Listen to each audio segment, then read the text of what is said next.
have been loving living in sweatpants and hoodies for the last week. I've been sick. I'm on the very tail end of it.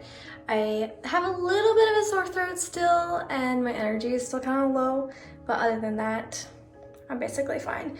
But it is now Sunday, and I had recorded a video last week for Tuesday. And I was just watching it literally 1 minute ago, and I was like, I don't really want to post that. So I am recording a different video right now. If you've been following my channel for a while, you'll recognize this set. This is the Wild Fable set that I got from Target back when I did that huge clothing haul. Today I actually want to talk to you about a book that I recently read, so let's go get comfortable and I'll tell you all about it. We're gonna do an episode of sitting on my bathroom floor talking to my phone, because why not? So if you watched my video on New Year's goals, I set the goal for myself this year of reading one book per month, or the equivalent of one book per month, which is a goal I also set last year. So January's book was Reading People by Anne Bogel. I will link it down in the description. In December, I had read her book, Don't Overthink It, and when I was, in the back of the book, the ebook, it had like other books from her, and I saw that one, and I read a couple of the reviews, and I was like, why not? So I read it, and basically it was kind of a recap, or not a recap, a summary, short synopsis, that's more like what I'm trying to say, of a few different personality type frameworks. So she talked about Kirsey's temperaments, which I'd never heard of, and of course Myers-Briggs and the Enneagram, which I had heard of, and a couple others that I hadn't heard of. And it was just really cool to see like how she was kind of going over the whole spectrum of different types of frameworks and briefly going over each of the types within that specific framework, and just kind of like how each type sees the world differently. It was really interesting to me to learn more about the cognitive functions of MBTI personalities, because that's the one I'm most familiar with. 60 personalities. I've taken that test way too many times, probably skewed their results, their statistics of how many people are what type, because I've taken it so many times. And this is the interesting part. The first time I took it, I'm not even joking, probably 8 years ago, I came back as INFP, which I think is the mediator.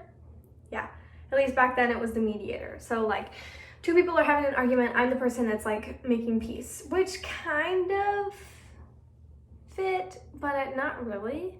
But I didn't really dive into it at that time, so I didn't really think that I'd maybe typed myself wrong. Then in 2017 or 2016, one of the two, I took it again because some of my friends were talking about it, and I was like, oh yeah, it's been a while since I've taken it, and I'll take it again. So I took it again, and I got INFJ this time.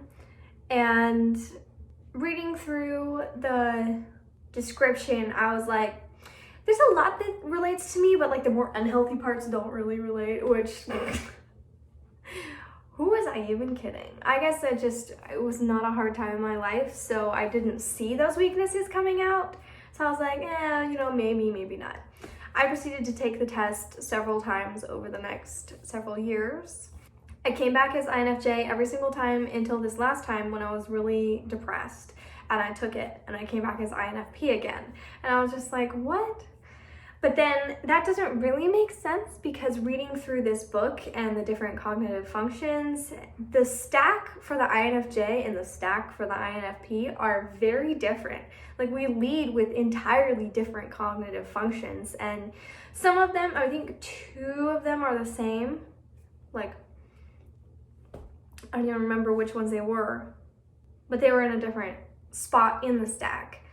But yeah, just leading with an entirely different view of the world. So I was like, I don't know how maybe I just mistyped myself when I got INFP those 2 times, because everything that I've read about INFJ since then, and since I've dealt with more hard stuff in my life and seen those weaknesses come out, it's like, yeah, that's definitely me, even the weaknesses. But what I really liked about her book was she was really focusing on not only like finding your type, but also types of people around you and learning like how their type or personality or whatever framework you're using, how their type responds or reacts to the world and views the world, and how learning these different people's types and being familiar with the differences in how you see the world and how they see the world can really help with relationships. It was also interesting how she pointed out that Myers-Briggs is more like highlighting our strengths because it was originally created as a kind of more career tool. Like literally, it was created by a lady and her daughter at World War II for women who were going into the workforce during the war to be able to see which jobs they would be good at. I didn't know that it was literally from the beginning, it's been a career tool. Whereas the Enneagram is more of a spiritual origin, and it's more like focusing on your weakness, like your core, your basic fear and your weakness.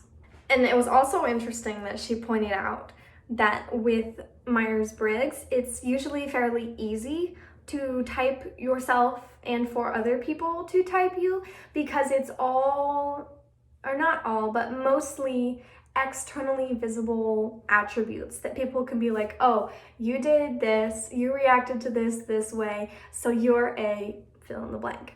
But with the Enneagram, it's all about like internal things, what motivates you, your basic fear, things that you kind of have to dig deep in order to find. So for some people, it is really hard to determine their Enneagram number because they have to look so deep inside, and if they're not a naturally introspective individual, that can be really hard and it can take someone a really long time. Like she took like a year to determine which Enneagram type she was. I think she ended up deciding she was a 9. She was vacillating between 1, 5, 7, and 9. And I was like, those are very different types, but okay.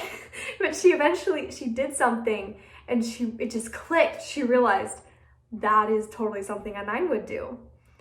And I think it was, so 9s tend to give up their own interests for the interests of other people.